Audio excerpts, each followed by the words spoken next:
لله نحمده ونستعينه ونستغفره ونؤمن به ونتوكل عليه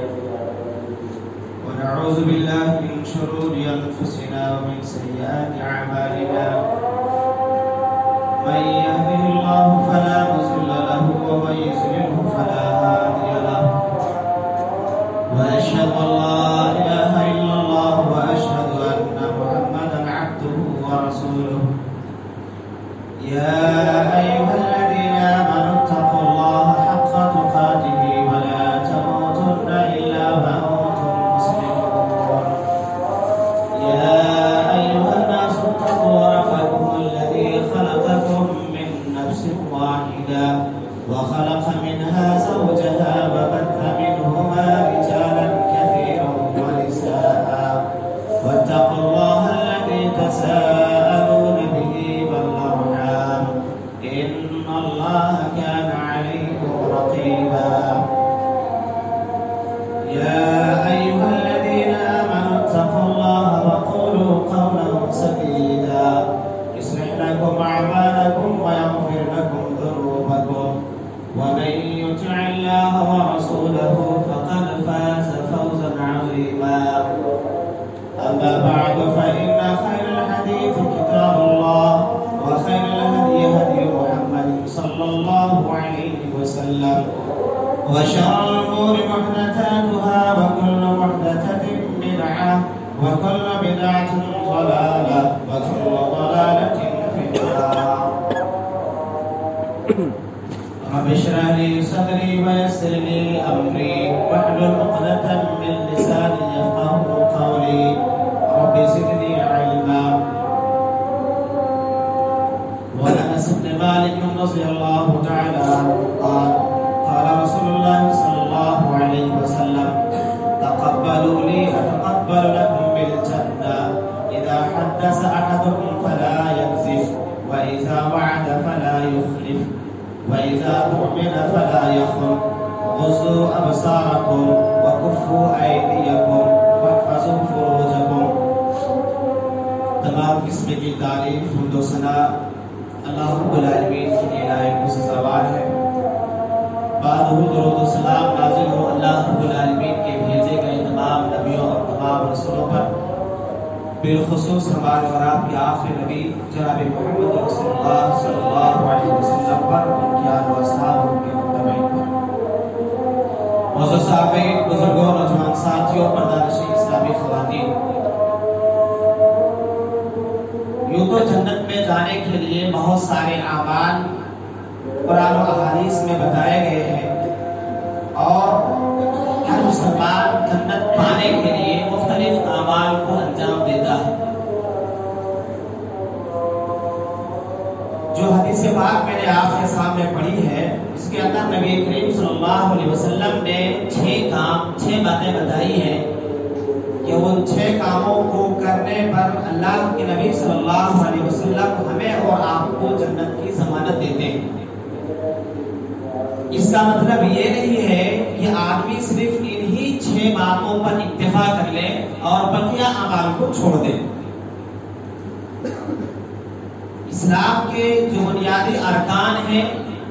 اور بنیادی ارکان کے اوپر عمل کرنا اس کو ماننا ہر مومن ہر مسلمان کے لیے انتہائی ضروری ہے چونکہ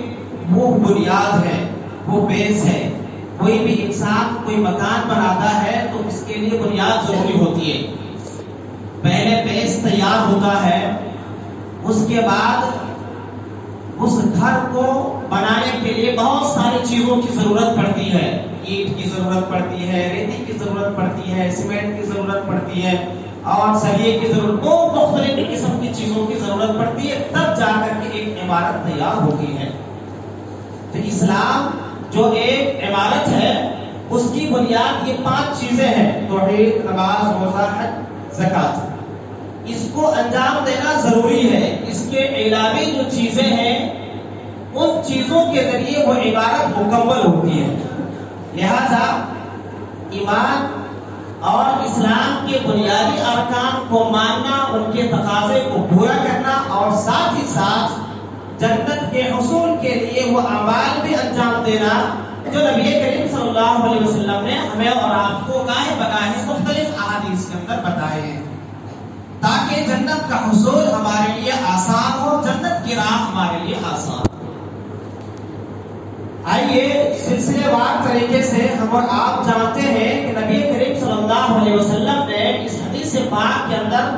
وہ کون سی 6 باتیں، وہ کون سے 6 کام ہمیں اور آپ کو بتائے۔ حضرت انس بن مالک رضی اللہ تعالی عنہ راوی حدیث ہیں، کہتے ہیں تقبلوا لی اتقبل لکم بالجنہ۔ نبی کریم صلی اللہ علیہ وسلم نے فرمایا کہ تم لوگ مجھے 6 باتوں کی ضمانت دو، میں تم لوگوں کو جنت کی ضمانت دیتا ہوں۔ اس کے بعد اللہ کے نبی صلی اللہ علیہ وسلم نے سلسلے وار طریقے سے گنایا۔ نمبر 1، اذا حدث احدکم فلا یکذب، جب تم میں سے کوئی بات کرے تو جھوٹ نہ بولے، جب بھی بات کرے تو سچ بات بولے، زبان کو جب بھی حرکت دے تو زبان سے کلمہ خیر ہی نکلے، یا جو نبی کریم صلی اللہ علیہ وسلم نے حدیث کے اندر فرمایا کہ جب بات کرو فلیقل خیرا او لیصمت، تو بھلی بات کرو یا پھر اپنی زبان کو بند رکھو، خاموش رکھو۔ تو جھوٹ جو اللہ کے نبی صلی اللہ علیہ وسلم نے اس حدیث کے اندر پہلی بات بتائی کہ جھوٹ سے اپنے آپ کو، اپنے دامن کو بچاؤ۔ ہم اور آپ دیکھتے ہیں ہمارے معاشرے کے اندر جھوٹ، جبکہ یہ معلوم ہوتے ہوئے کہ جھوٹ ایک گناہ ہے، بلکہ گناہ کبیرہ ہے۔ جھوٹ ایک ایسا گناہ ہے کہ اس جھوٹ کو نبی کریم صلی اللہ علیہ وسلم نے شرک کے ساتھ ذکر فرمایا ہے۔ جھوٹ ایک ایسا گناہ ہے کہ ایک مومن سے اگر اس کا صدور ہو جائے تو اس کے اوپر لعنت کی گئی ہے۔ جھوٹ کے اوپر، جھوٹ ایک ایسا گناہ ہے کہ جھوٹ بولنے والوں کے لیے اللہ تبارک و تعالیٰ نے لفظ رجس کا استعمال کیا کہ یہ لوگ ناپاک ہیں۔ جب جنگ تبوک کے موقع پر نبی کریم صلی اللہ علیہ وسلم کے ساتھ بہت سارے لوگ جو پیچھے رہ گئے تھے، اس میں سے 3 صحابہ کے علاوہ جتنے تھے تمام نے نبی کریم صلی اللہ علیہ وسلم کے پاس آ کر کے بہانے بنائے، عذر تلاش کیے۔ نبی کریم صلی اللہ علیہ وسلم نے سب کا عذر قبول کر لیا۔ اللہ تبارک و تعالیٰ نے سورہ توبہ میں ایسے لوگوں کے لیے کہا کہ انہم رجس ومأواہم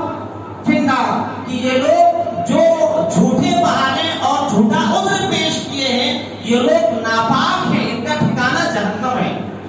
تو جھوٹ ایک ایسا گناہ ہے کہ ایسے جھوٹوں کے لیے اللہ تبارک و تعالیٰ نے کہا کہ یہ لوگ ناپاک ہیں۔ اور جھوٹ اللہ تبارک و تعالیٰ نے لفظ لعنت جو ہے یہ کافروں کے لیے استعمال کیا ہے، منافقوں کے لیے استعمال کیا ہے، مشرکوں کے لیے استعمال کیا ہے۔ لعنت کا مطلب ہوتا ہے جب اللہ کہے کہ اس کے اوپر لعنت ہو، یا رسول کہے کہ اس بندے کے اوپر اللہ کی لعنت ہو، اس کا مطلب یہ ہوتا ہے کہ اس آدمی کو اللہ کی رحمت سے اس کو محروم کر دیا جائے، اللہ رب العالمین کی مہربانی سے اس کو محروم کر دیا جائے۔ اللہ کی لعنت کا مطلب یہ ہوتا ہے کہ اس کو ہر قسم کے خیر سے دور کر دیا جائے، اللہ کی رحمت سے دور کر دیا جائے۔ اللہ تبارک و تعالیٰ نے کسی اور گناہ کے اوپر یہ لفظ استعمال نہیں کیا، لیکن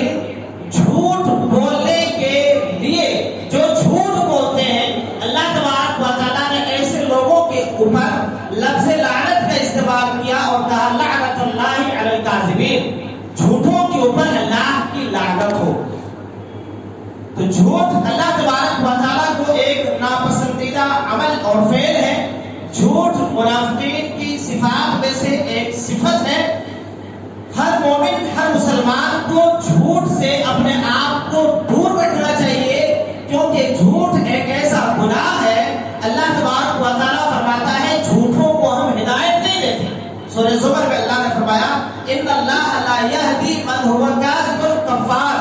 جو لوگ جھوٹ بولتے ہیں، جو ناشکر ہیں، اللہ ایسے لوگوں کو ہدایت نہیں دیتا۔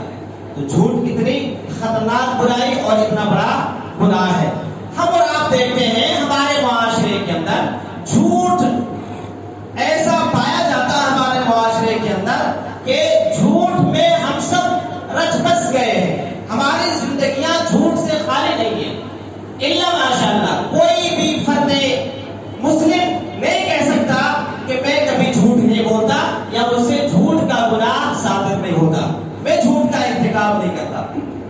یہ جھوٹ سے ہر مومن ہر مسلمان کو اپنے آپ کو دور رکھنے اپنے دامن کو پاک رکھنے کی ضرورت ہے۔ جھوٹ کے سلسلے میں نبی کریم صلی اللہ علیہ وسلم نے فرمایا کہ مذاق میں بھی اگر کوئی شخص جھوٹ بولتا ہے تو یہ بھی اس کے لیے مناسب نہیں ہے، بلکہ یہ بھی ہلاکت کا ایک عمل ہے، ہلاکت کا ایک باعث ہے۔ نبی کریم صلی اللہ علیہ وسلم نے سنن ابی داؤد کی حدیث ہے، فرمایا وَيْلٌ لِلَّذِي يُحَدِّثُ بِالْحَدِيثِ لِيُضْحِكَ بِهِ الْقَوْمَ۔ اللہ کے نبی نے فرمایا کہ ویل ہے، خرابی ہے، بربادی ہے، تباہی ہے ایسے لوگوں کے لیے جو جھوٹ بولتے ہیں تاکہ دوسروں کو ہنسا سکے۔ اللہ کے نبی صلی اللہ علیہ وسلم فرماتے ہیں فَيَكْذِبُ وَيْلٌ لَهُ وَيْلٌ لَهُ، ایسے جھوٹوں کے لیے ہلاکت ہے، ایسے جھوٹوں کے لیے ہلاکت ہے۔ ہم اور آپ اندازہ لگائیں کہ مذاق میں بھی جھوٹ بولنا ہلاکت کا باعث ہے، مذاق میں بھی جھوٹ بولنا تباہی اور بربادی کا ایک سبب ہے۔ لہذا معلوم ہوا کہ جھوٹ سے اپنے دامن کو پاک رکھنا، محفوظ رکھنا ہمارے لیے کتنا اہم اور کتنا ضروری ہے۔ لیکن بدقسمتی ہماری یہ ہے اور افسوس کا مقام یہ ہے کہ جھوٹ ہمارے معاشرے کے اندر پایا جاتا ہے۔ جھوٹ ہم اور آپ بولتے ہیں، جھوٹ میں ہم اور آپ ملوث ہیں، چاہے مذاق میں ہو، چاہے جان بوجھ کے ہو، چاہے کسی کو دھوکہ دینے کے لیے ہو یا کسی کے سامنے غلط بیانی کرنا ہو، بہرحال جھوٹ ہمارے معاشرے کے اندر ہے اور اس قدر ہے کہ اس کو آج گناہ نہیں سمجھا جاتا، بلکہ جو جتنا زیادہ جھوٹ بولتا ہو، جو جتنا زیادہ دوسروں کو فریب دے سکتا ہو، دوسروں کے ساتھ فراڈ کر سکتا ہو، معاشرے میں ایسے لوگوں کو ہوشیار اور چالاک تصور کیا جاتا ہے۔ یہ ہماری اور آپ کی بدقسمتی ہے اور ہمارے معاشرے کا ایک المیہ ہے۔ نبی کریم صلی اللہ علیہ وسلم نے جھوٹوں کے بارے میں کہا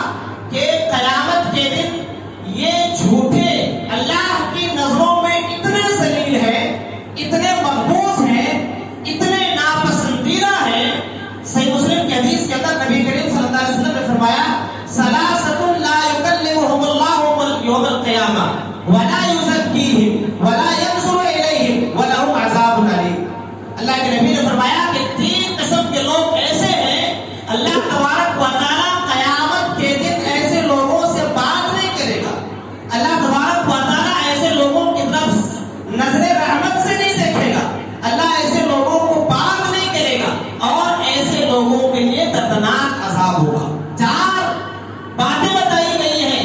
ایسے لوگوں کے لیے، اس میں سے ایک جھوٹا آدمی بھی ہے۔ پہلی بات یہ کہ اللہ ایسے لوگوں سے بات نہیں کرتا، نمبر دو اللہ ایسے لوگوں کی طرف نظر رحمت سے نہیں دیکھتا، نمبر تین اللہ ایسے لوگوں کو جہنم کے عذاب سے نہیں بچاتا، اور نمبر چار ایسے لوگوں کے لیے دردناک عذاب ہے۔ اللہ کے نبی صلی اللہ علیہ وسلم نے فرمایا شیخ الظالم، نمبر ایک بوڑھا ظالم، ایک جوان ہے شہوات میں اپنے جذبات کے رو میں بہتا ہے اور اللہ اور اس کے رسول کی نافرمانی کا ارتکاب کرتے ہوئے وہ زنا میں ملوث ہو جاتا ہے، تو کچھ دیر تک بات سمجھی جا سکتی ہے کہ ایک جوان آدمی جذبات پر کنٹرول نہیں رہا، اللہ اور اس کے رسول کی قدر اس کے دل میں نہیں ہے، نافرمانی کرتا ہے، لہٰذا اس سے گناہ ہو گیا۔ لیکن ایک بوڑھا شخص اگر زنا کرتا ہے تو اس سے پتہ چلتا ہے کہ یہ شخص بہت ہی گھٹیا ہے، بہت ہی گیا گزرا ہے کہ شہوانی جذبات بڑھاپے میں سخت پڑ جاتے ہیں، باوجود اس کے عورتوں کے اوپر گندی نظریں کاٹتا ہے اور اس گناہ کے اندر ملوث ہے۔ پہلا اللہ کے نبی صلی اللہ علیہ وسلم نے فرمایا، اس کے بعد فرمایا دوسرا ملک الکاذب، ملک الکذاب، جھوٹا بادشاہ۔ ایک آدمی اپنے آپ کو بچانے کے لیے جھوٹ بول سکتا ہے، کسی فائدے کے لیے جھوٹ بول سکتا ہے، تو کچھ دیر کے لیے سمجھی جا سکتی ہے یہ بات کہ چلو آدمی نے اپنے فائدے کے لیے جھوٹ بولا یا دوسروں کے فائدے کے لیے جھوٹ بولا ہے، لیکن جو بادشاہ ہے ساری چیزیں اسی کے کنٹرول میں ہے، اس کے قبضے میں ہے، اس کو جھوٹ بولنے کی کیا ضرورت ہے؟ ایسا شخص جھوٹ بولتا ہے، اللہ کو یہ سخت ناپسند ہے۔ اس کے بعد تیسرے نمبر پہ اللہ کے نبی صلی اللہ علیہ وسلم نے فرمایا عائل مستكبر،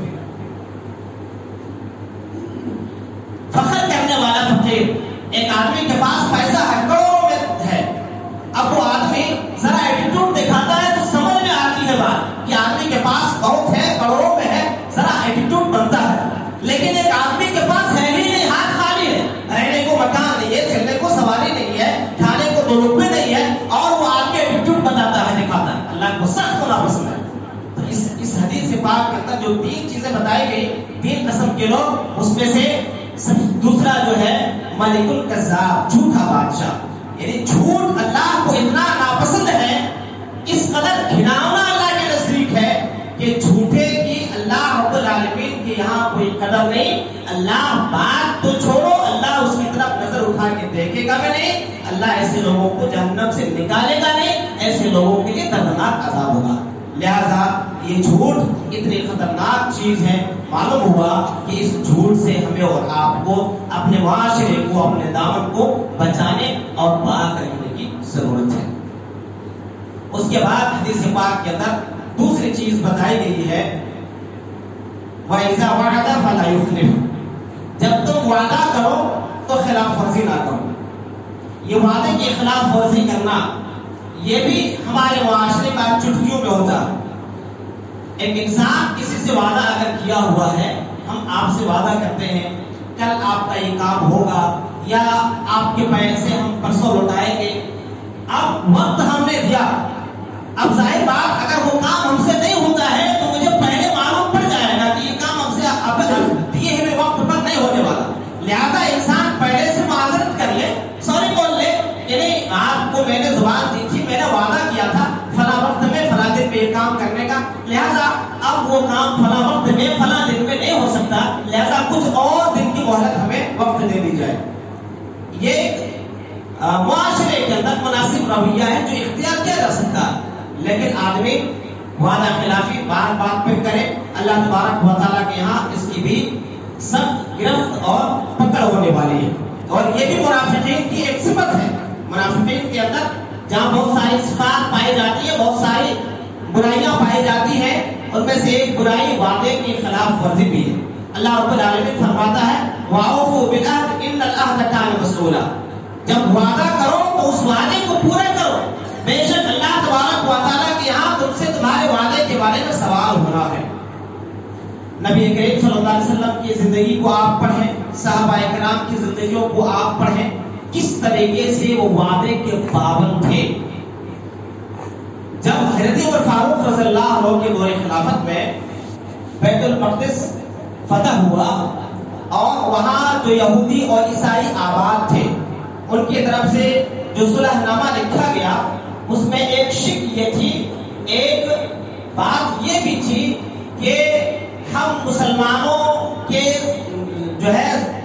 انڈر میں رہیں گے، مسلمانوں کو ہم جزیہ دیں گے، اور ہم پر جب کوئی حملہ کرے گا تو مسلمان ہمارا دفاع کریں گے، ہماری حفاظت کریں گے، لیکن جب مسلمانوں کے اوپر کوئی حملہ کرے گا تو ہم اس کو بچانے اور اس کی حفاظت کی پابند نہیں ہوں گے۔ یہ عہد تھا یہودیوں اور مسلمانوں کے درمیان،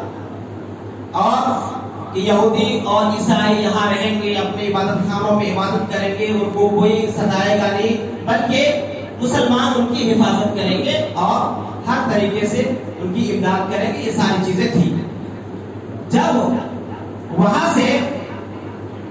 دوسری جگہ فوج حضرت خالد بن ولید رضی اللہ تعالیٰ عنہ نے منگائی عراق کی طرف کہ یہاں ہمیں فوج کی ضرورت ہے، تو حضرت عمر فاروق رضی اللہ تعالیٰ عنہ نے وہاں اس وقت بیت المقدس کے جو گورنر تھے اس کو لکھا کہ تمہارے پاس جتنی فوجیں ہیں تم ان فوجوں کو لے کے وہاں سے خالد بن ولید کی مدد کے لیے چلے جاؤ۔ تو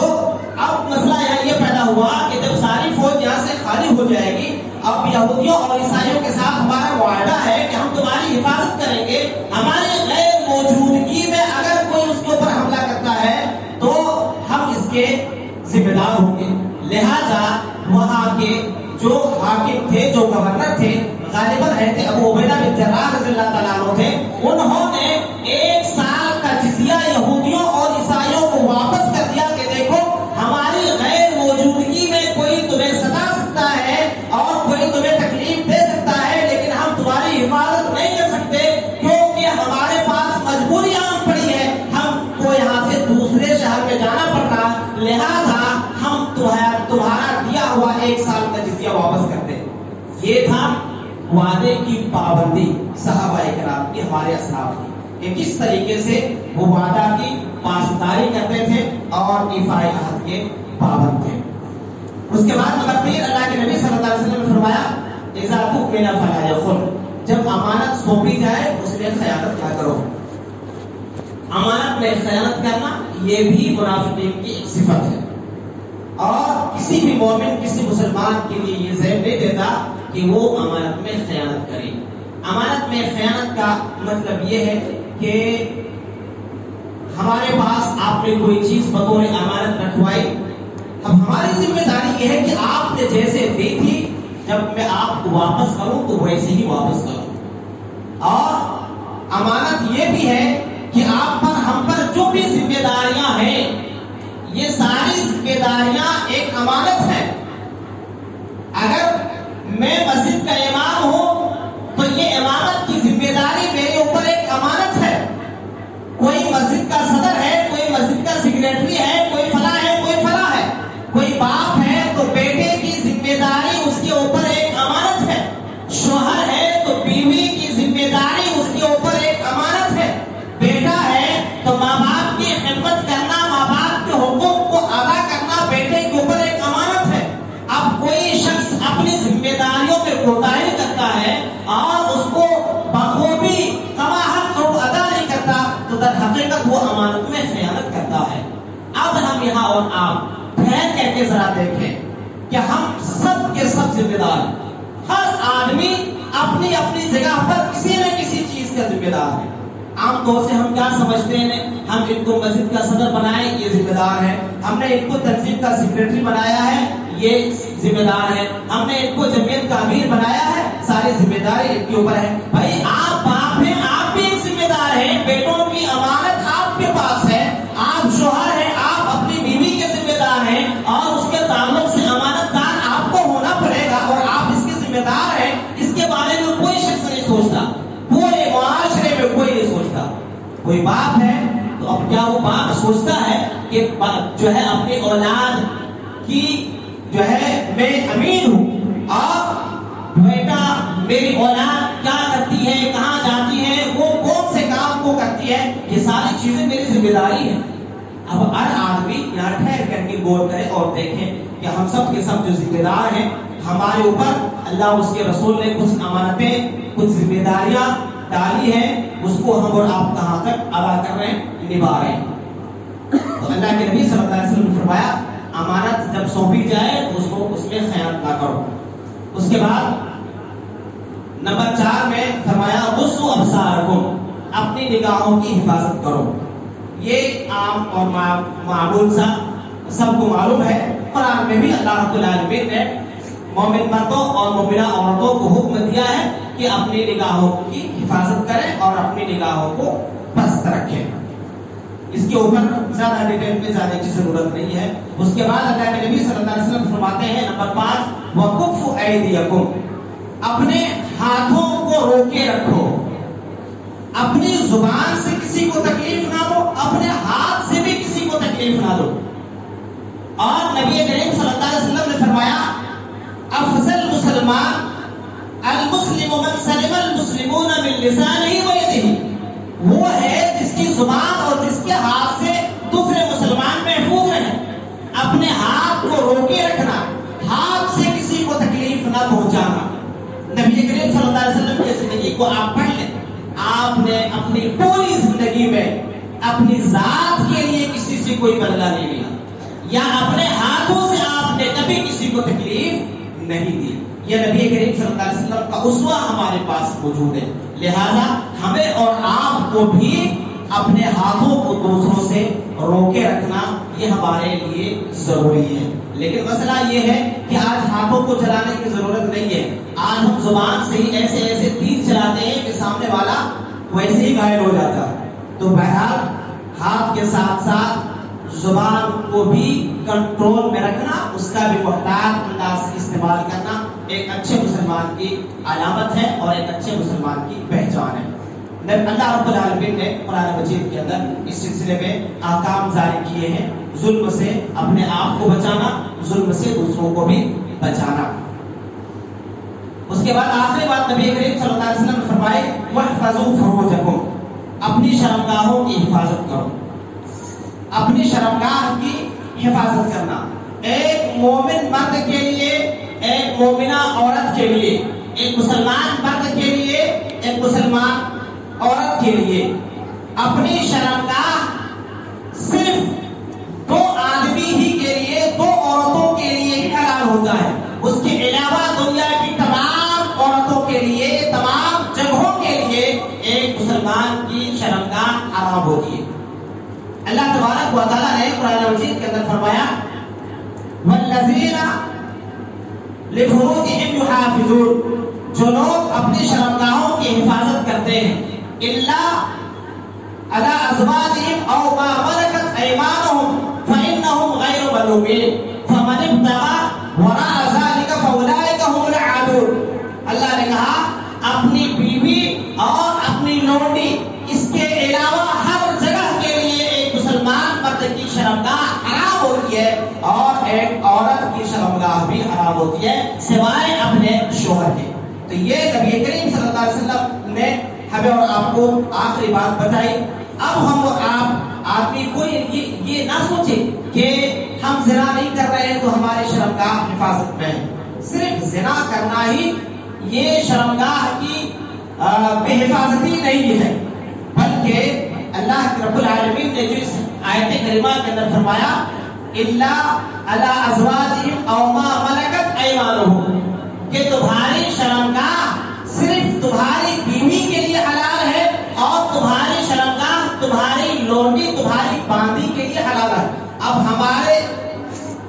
سماج میں ہم جہاں رہتے ہیں یا آج کی دنیا میں یہ باندی اور لونڈی کا سسٹم اور اس کا نظام ختم ہو چکا ہے. لہذا آج کے دور میں ایک مسلمان مرد کی شرمگاہ صرف اس کی عورت کے لیے حلال ہے، ایک عورت کی شرمگاہ صرف اس کے شوہر ہی کے لیے حلال ہے. اس کے علاوہ کسی اور طریقے سے کوئی اور جگہ میں اپنے شرمگاہ کا استعمال کرے اس کے لیے حرام ہے. اور نبی کریم صلی اللہ علیہ وسلم نے فرمایا کہ اپنی بیوی یا اپنے شوہر کے علاوہ ہر جگہ ہر طریقے سے اپنے شرمگاہ کی حفاظت کرنا ہے. یہ نبی کریم صلی اللہ علیہ وسلم نے آخری بات ہمیں اور آپ کو بتائی ہے. کل ملا کے 6 باتیں، 6 کام نبی کریم صلی اللہ علیہ وسلم نے ہمیں اور آپ کو اس حدیث پاک کے اندر بتائی ہے کہ یہ 6 کام اگر ہم اور آپ کریں گے، ان 6 باتوں پر عمل کریں گے، انشاءاللہ اللہ تبارک و تعالی ہمیں اور آپ کو جنت عطا فرمائے گا. نبی کریم صلی اللہ علیہ وسلم اس بات کی گارنٹی لیتے ہیں، ضمانت دیتے ہیں کہ میں تم کو ضرور جنت دلواؤں گا. اس بات کی گارنٹی ہے. وہ 6 چیزیں کیا ہیں؟ نمبر 1 ہے جب بھی بات کرے آدمی سچ بات کرے، جھوٹ نہ بولے. نمبر 2 جب بھی وعدہ کرے تو وعدے کو پورا کرے، خلاف ورزی نہ کرے. نمبر 3 امانت میں خیانت نہ کرے، امانت دار بنے. نمبر 4 اپنے نگاہوں کی حفاظت کرے. نمبر 5 اپنے ہاتھ سے کسی کو تکلیف نہ پہنچائے. نمبر 6 اپنی شرمگاہ کی حفاظت کرے. یہ 6 کام ہیں جو ہمیں اور آپ کو کرنے ہیں. اگر ہم اور آپ کرتے ہیں تو ہم آسانی کے ساتھ رب کی جنت کے مستحق بنیں گے. نبی کریم صلی اللہ علیہ وسلم ہمیں اور آپ کو اپنے رب سے جنت دلوائیں گے اور ہم سب کو جنت کے اندر داخل فرمائیں گے. اللہ تبارک و تعالیٰ سے دعا ہے اللہ تعالیٰ ہم سب کو ان باتوں پر عمل کرنے کی توفیق عطا فرمائے. اللہ تعالیٰ ہم سب کو جنت میں لے جانے والے اعمال زیادہ سے زیادہ انجام دینے کی توفیق عطا فرمائے. اللہ تعالیٰ ہم سب کو کتاب و سنت کے مطابق اپنے تمام کام کو کرنے کی توفیق عطا فرمائے. اللہ العالمین ہم میں سے کوئی مسلمان بیمار ہے ان کو شفائے کاملہ عاجلہ عطا فرمائے. اللہ تعالیٰ جو بے روزگار ہیں ان کو حلال پاکیزہ روزی عطا فرمائے. اللہ العالمین جو پریشان حال ہیں ان کی پریشانی کو دور فرمائے. اللہ العالمین جو مقروض ہیں اللہ ان کو قرض ادا کرنے کا کوئی آسان سہل راستہ اس کے لیے عنایت فرما. آمین ثم آمین. وآخر دعوانا الحمدللہ رب العالمین.